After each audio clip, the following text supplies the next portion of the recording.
পারে, কিন্তু এরপর আপনার নিজের ভালোর জন্য আপনাকে সিদ্ধান্তে আসতে হবে আমার জীবন যাবে একটা রিয়াল একটা টাকা হারাম কামাই করব না। আল্লাহ তাআলা সবাই সেরকম ঈমানের শান্তি রাখবে। আমরা চেষ্টা করব ইনশাআল্লাহ। আমি আর বেশি সময় দিতে চাই না, সময় অনেক গড়িয়ে গেছে। আমি তো সামারিতে আসতে চাই। প্রথমে কি বলেছিলাম, প্রবাসের এই সময়টাকে কাজে লাগালে আপনি ভালো ভালো জিনিস এখানে ইন্ডিয়ান সহকর্মী তার কাছ থেকে ভালো জিনিস শিখবেন। একজন মিশরি তার কাছে দেখবেন আরেকটা ভালো জিনিস, খারাপ খারাপ তো বাদ, ভালো করে বুঝে বুঝে আসলে শিখে ফেলবেন। আমি গত মাসে নিউজিল্যান্ডে গিয়েছিলাম। সেখানে আমাদের প্রবাসী বাংলাদেশি ভাইদের একটা সংগঠন Bangladesh skill migrant association of New Zealand, তাদের কয়েক হাজার সদস্য, তাদের নেতৃত্বের সাথে বসলাম, তাদের আন্দোলনে সেখানে গিয়েছিলাম। তো আমি অবাক হয়েছি, সেখানে এসএসসি দাখিল পাস করে তারা আর পড়ালেখা করতে পারে না, অথচ একজন ইনকাম কারো কারো মাসে 10 থেকে 15,000 নিউজিল্যান্ডি ডলার মাসে। তাই বললাম ভাই, এবং ইংরেজিতে তারা বলে, এত সুন্দর ইংলিশ, অনেক শিক্ষিত মানুষ ইংলিশের কোর্স করা মানুষ আমাদের সাথে সুন্দর করে এক চমৎকার ঝরঝরা আপনার অসাধারণ ইংলিশ। আমি জানতে চাইলাম কাহিনী নাই। তখন তারা বললাম ভাই, এদের বেশিরভাগই বলে যে আমরা সিঙ্গাপুরে ডিউটি গেছি, সেখানে দেখলাম ইংলিশ সারা চলে, তখন আমরা ইংলিশটা শিখলাম। যেন তেন শিখতাম না, কোর্স করে একদম ভালো করে ইংলিশটা শিখতাম। পড়ালেখা মানে এসএসসিটা বাকি, কিন্তু আমার দক্ষতা অনেক ভালো হয়েছে, যার ফলে নিউজিল্যান্ডকে আমি যে কোনো দেশ আমার সেখানে নিয়ে যাচ্ছি। এবং একজন পিএইচডি হোল্ডার, অনার্স মাস্টার্স করা মানুষ চাকরি চাকরি করে, কিন্তু আমাদের কাজের অভাব নেই। একজন শিক্ষিত মানুষ 5 বছর না থাকলে তারা মাইগ্রেট করে না, কিন্তু আমাদের 3 বছরে মাইগ্রেট করে ফেলে। তাহলে আপনি যদি আরব দেশে এসে আরবি ভাষাটা, কোরআনের ভাষাটা শিখতে না পারেন, দুঃখজনক বিষয় কি আছে? এর প্রথম কথা হলো অবসর সময়গুলোকে কাজে লাগিয়ে আমরা এখানে ভালো কিছু দক্ষতা শিখে তারপর যাব ইনশাআল্লাহ। কিছু দক্ষতা অর্জন করে তারপর যাব ইনশাআল্লাহ। আমি আমার কথা শেয়ার করেছি আপনাদের। আমি যা কিছু শিখেছি, বিশেষ করে কাজের প্রক্রিয়া, পদ্ধতি, কলাকৌশল, এর প্রায় সবই বা বেশিরভাগই আমি শিখেছি আলহামদুলিল্লাহ প্রবাস থেকে। প্রবাসটাকে আমি নিয়ামত হিসাবে নিয়েছি এবং এটাকে ব্যবহার করে এই সুযোগ করে পাওয়া সুযোগ দিয়েছে। আমি আপনাদের অনুরোধ করছি, আপনারাও এখানে শিখবার চেষ্টা করবেন। সারাদিন শিখতে পাবেন, অনেক মানুষ পাবেন শিখছে। আপনি গ্রামে গঞ্জে আমাদের শিখাতে পাবেন না, গালি গালাজ ছাড়া শিক্ষা ডিপার্টমেন্ট ছাড়া শেখার জিনিস পাবেন না। কিন্তু এখানে বিভিন্ন দেশের মানুষ একটু দেখবেন, টাইম দিয়ে আসে, টাইম দিয়ে যায়, অফিসে তার কোনো ভ্যালু আছে। আমি এরকম সিরিয়াস অলসতা করে করবো না, শিখবেন সেটা। আর ওলামায়ে কেরাম আছেন এখানে, আমাদের কাছ থেকে কোরআনটা শুদ্ধ করা, কোরআনের ভাষা আরবিটা ভালো করে শেখা, লেখা, বোঝা, এটা এখানে যত সহজ করতে পারেন আপনি দেশে কোনদিন এটা পারেন না, সেটা করবেন ইনশাআল্লাহ। ঠিক আছে না? আমি এরপরে যদি কখনো আসার সুযোগ হয় কাতারে, আমি কিন্তু দেখতে চাইবো যে আমার এই বক্তব্যে অনুপ্রাণিত হয়ে পরবর্তী সফরের মধ্যে কে কতটা প্রোগ্রেস করেছে, কে দাঁড়ায় বলতে আমি আপনাকে অমুক হুজুরের কাছে কোরআন শরীফ পড়ি, আমি তার কাছে কোরআন শুনবো। আমার একটা অভ্যাস আছে, সেটা মাহফিল হোক, আর কোনো কলেজ ইউনিভার্সিটির প্রোগ্রাম হোক, কোনো পাবলিক প্রোগ্রাম হোক, আমি সমস্ত প্রোগ্রামে শুধু পানি শেষে আমি মাছ ধরি। আজকে আমার মাছ ধরার সময় গাইড লাইট হবে, যদি সময় থাকে আমি আজকে কিছু মাছ ধরবো। মাছ ধরা বুঝে আমি এতটা বললাম, কি বুঝলেন আপনি, কি নিয়ম করলেন, এই সামারি গুলো করলেন, তারপর আমি যাই। আমার তো সবাই মাছ ধরার পাঁচটা আগে থাকলে আমি এমন ইসলাম তারপরে সফলতা চাইতে মাছ ধরবো।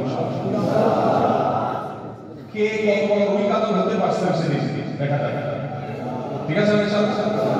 তাহলে হুজুরদের কাছ থেকে আমরা আশপাশে যেসব বাংলাদেশের হুজুরের সাথে যোগাযোগ করে কোরআন শরীফ করা, কোরআন শুদ্ধ করা এবং আরবি ভাষা শেখা। আপনি যখন আরবি ভাষা লিখতে করতে পারবেন, শুধু কাতার না, যে কোনো বিদেশের দেশে আজকাল ভ্যালু অনেক বেড়ে যাবে, জানেন? তাহলে ভ্যালু বাড়া এটা তো দুনিয়ার না, কিন্তু ওইটা হলো উদ্দেশ্য না। উদ্দেশ্য আমি কোরআনটা বুঝবো, নামাজের মধ্যে তেলাওয়াত শুনবো, তারাবিতে তেলাওয়াত শুনবো, অর্থটা বুঝবো, কি যে তৃপ্তি, কি যে স্বাদ, সেটা বলে বোঝানো যায়। আন্দাজে মুসলমান আমরা বেশিরভাগ বাংলাদেশে আছে। ডক্টর খন্দকার আব্দুল্লাহ জাহাঙ্গীর বলতেন বাংলাদেশের মানুষের ধর্মীয় আবেগ বেশি, ধর্মীয় জ্ঞান কম। ধর্মীয় আবেগ বেশি। তো আমি আপনাদের এই জ্ঞানের কথা বলছি। আমরা সেই ধর্মের অনুসারী যে ধর্মের প্রথম কথা বলে আমরা পৃথিবীতে অন্য কোনো ধর্ম কথা সেটা নেই। আজকের যুগে শিক্ষার গুরুত্ব পড়ার গুরুত্ব আমরা বুঝি 2025-এর পৃথিবী, কিন্তু আজ থেকে 1500 বছর আগে পৃথিবীতে শিক্ষার কোনো গুরুত্ব ছিল না। তখন ছেলে হলে তাকে যুদ্ধ শিখেছিল, বল করা শিখেছিল, মোবাইল করা শিখেছিল, মানুষ পড়ালেখা শিখেছিল। সেই যুগে জাহিলি যুগে তখন তার আরবে বুকের উপর দাঁড়িয়ে নবী সাল্লাল্লাহু আলাইহি ওয়াসাল্লাম ওহী প্রথম নির্দেশ শিখো, তুমি পড়ো। ওদের আপনার জ্ঞান করবেন তো ইনশাআল্লাহ। শুনে শুনে মুসলমান না হয়ে বুঝে শুনে মুসলমান হওয়ার জন্য আপনাকে আরবি ভাষা অঙ্কন কাস্টমাইজ আমি ভাষা কিন্তু জানলে আপনি আর কোরআনটা বুঝতে পারবেন, সেটা আপনাকে শিখতে হবে। মা বলতে বলছি আপনারাও অনলাইনে বহু কোর্স আছে, ফালতু সোশ্যাল মিডিয়াতে গেলে আপনি শিখে আপনাদের বলছি আপনারাও শিখে সবচেয়ে শিখা। ঠিক আছে ইনশাআল্লাহ। এখান থেকে ভালো ভালো করে নেবেন, এখানে অনেক খারাপ কাজ আছে সেগুলো শিখতে হবে। তাকে রেসিপি পড়া হারাম না, কিন্তু এখান থেকে যায় তখন দেখা যায় কাতারি শেখ সাজে তখন তো রাস্তা ধার করে দিল যায় না আছে। এখান থেকে ভালোটা নেবেন, খারাপটা আল্লাহ তৌফিক দান করুন। সেই সাথে বলেছি এই জায়গায় যতদিন আল্লাহ আমরা শ্বাস থেকে শিখবো, বন্ধুদের কাছ থেকে শিখবো, সেই সাথে হালাল উপার্জন করা সবচেয়ে সিরিয়াস থাকে। কখন আমি হালাল উপার্জন করবো চেষ্টা করবো ইনশাআল্লাহ, যেন আমাদের মধ্যে গুনাহ না হয় এবং আল্লাহর কাছে জবাব দিতে যেন পরিষ্কার রাখা যায়। হালাল উপার্জন করলে কোনো বড় ভুল হয় না, জানেন না? জানা আছে? হালাল উপার্জন করে যত উপার্জন করা হবে আমার দেশে 3 চুরি, 9 চুরি, প্রাণ চুরি, সুদ, ঘুষ, 2 নম্বরে করে করে এরপরে যখন রিটায়ারমেন্টে চলে যায় বেশিরভাগ সময় লম্বা দাড়ি, লম্বা জুব্বা, টুপি, একটা বস, পত্রিকের দিকে চিন্তা দিয়া এরপরে একজন হাজির সাহেব আসেন না। এই হাজির সাহেবের এই 2 নম্বর এটা দেখে মানুষ হয়তো বোঝে না, মানুষ তার মনে আল্লাহ, কিন্তু আল্লাহর কাছে সেই জিনিসটা একজন পাক। হ্যাঁ, কেউ যদি তওবা করে আল্লাহকে তওবা কবুল করে তাকে হবে।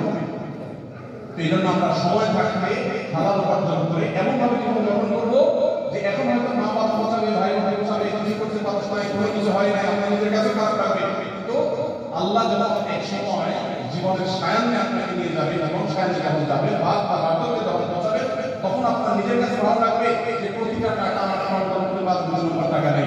আর যে হারাম টাকা দিয়ে রাখা গাড়ি বাড়ি তারপরে ফ্ল্যাট ঘর করে ভরা ফেলবে, ওরে দেখে সবাই মনে করবে সে ধনী, সে সুখী, কিন্তু সে নিজের ভেতর থেকে নিজেকে জানে সে একজন চোর, নিজেকে নিজে জানে না। তো যখন সে জানে সে চোর, মানুষ বলবে মাশাআল্লাহ হাজির সাহেব 50 বস্তা সিমেন্ট দিয়েছেন মসজিদের জন্য, মারহাবা, সবাই বলে মারহাবা, আর হাজির সাহেব চলে আসে রাস্তায় সব সুরাই টাকা হুজুর একবার বোঝে না, তো জানে না, তো বলেই মারহাবা। এই জন্য হালাল উপার্জন করলে আল্লাহ তাদেরকে নগদ যে নিয়ামতটা সেটা হলো মানসিক শান্তি, আর হারাম উপার্জন করলে মানসিক অশান্তি। সব পথে চলবো তো ইনশাআল্লাহ। আল্লাহ আমাদের সবাইকে তৌফিক দান করুন। আমিন ইনশাআল্লাহ। যদি আল্লাহ তৌফিক দেন আবার দেখা হবে, কথা হবে। আজ আর বাড়াতে চাই না, তবে যেই কাজগুলো দিয়ে গেলাম এগুলোকে কতটা করলেন সেটা হিসাব, সেটার যোগ্য, সেটার ফলাফল আমি দেখতে চাই। আল্লাহ আমাদের সবাইকে